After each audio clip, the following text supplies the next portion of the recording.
ಪ್ರಸಾದ್ ಅವರು ಮೀನಿಗೆ ಗಾಳ ಹಾಕುವುದರಲ್ಲಿ ನಿರತರಾಗಿದ್ದಾರೆ. ಒಂದು 1/4 ಗಂಟೆಯಲ್ಲಿ ಈ ಸ್ಥಳದಲ್ಲಿ ಕೂತಿದ್ದಾರೆ. ಇವರೊಂದು ಅಭಿಪ್ರಾಯನ ಕೇಳೋಣ. ಒಂದು ಮೀನು ಸಿಕ್ಕಿದ. ಪ್ರಸಾದ್ ಚೆರಿಯಮ್ಮನಿ ಅವರೇ ಹೇಳಿ, ಏನ್ ಅನ್ಸ್ತಿದೆ? ಮೀನು ಸಿಗುತ್ತಾ ಇಲ್ವಾ? ಯಾವ ಮೀನಿಗೆ ಗಾಳ ಹಾಕ್ತಿದ್ದೀರಾ ನೀವು? ಲೈಫ್ ಅಲ್ಲಿ ಮೀನಿಗೆ ಗಾಳ ಹಾಕೋದ್ರಲ್ಲಿ ಎಕ್ಸ್ಪರ್ಟ್ ಅಂತೆ. ದಿಲ್, ಹೃದಯ, ಹಾರ್ಟ್ ಅಂತಾರಲ್ಲ, ಅದು ಕೈ ಹಾಕಿ ಪರ ಪರ ಪರ ಅಂತ ಕೆರ್ಕೊಂಡ್ಬಿಟ್ಟಿದ್ದೀನ್ರಿ. ಇಲ್ಲಿ ಯಾವ ಮೀನು ಸಿಗ್ತಾ ಇಲ್ಲ ನಿಮ್ ಹೇಳಿ, ಮದುವೆ ಆಗಿದೆ ಅದಕ್ಕೆ.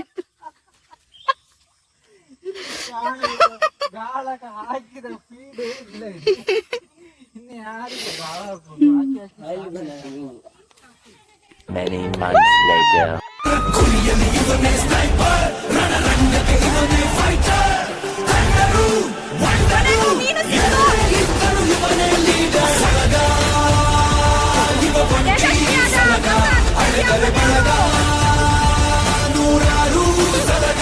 ಹೊಸಪ್ಲು ಸುಗು ಅವರು ಮತ್ತು ಚೆರಿಮನೆ ಯಜ್ಞೇಶ್ ಅವರು ಭಾರಿ ಮೀನನ್ನು ಹಿಡಿತಿದ್ದಾರೆ.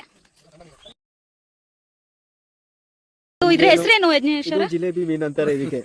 ಇಂಗ್ಲಿಷ್ ಅಲ್ಲಿ ಏನು ಹೇಳೋದು? ನೀವು ಎಷ್ಟು ವರ್ಷದಿಂದ ಮೀನು ಹಿಡಿತಿದ್ದೀರಾ ಯಜ್ಞೇಶ್ ಅವರೇ? ಹೇಗೆ ನಿಮ್ಮ ಜೀವನ ನಡೀತಿದ್ಯಾ ಇದ್ರಲ್ಲಿ? ಯಜ್ಞೇಶ್ ಅವರು ಹೇಳಿ, ಹೆಂಗೆ ನಿಮ್ಮ ಜೀವನ ಸಾಕ್ತಿದೆ?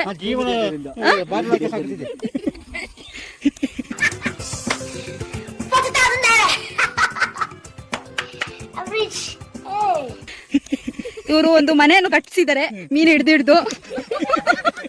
Congratulation brother. ಅಬ್ಬಬ್ಬಬ್ಬ ಲ್ಯಾಟ್ರಿ.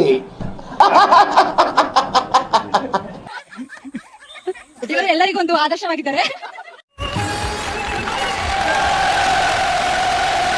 ನಿಮ್ಮ ಒಂದು ಫೋನ್ ನಂಬರ್ ಹೇಳಿ, ಎಲ್ಲರೂ ಕಾಂಟ್ಯಾಕ್ಟ್ ಮಾಡ್ತಾರೆ ಯಜ್ಞೇಶ್ ಅವರೇ. ಇವರು ಇನ್ಸ್ಟಾಗ್ರಾಮ್ ಅಲ್ಲಿ ಇದ್ದಾರೆ, ಯಜ್ಞೇಶ್ ಚೆರಿಮನೆ ಅಂತ. ನೀವು ಅಲ್ಲಿ ಹೋಗಿ ಫಾಲೋ ಮಾಡಿ.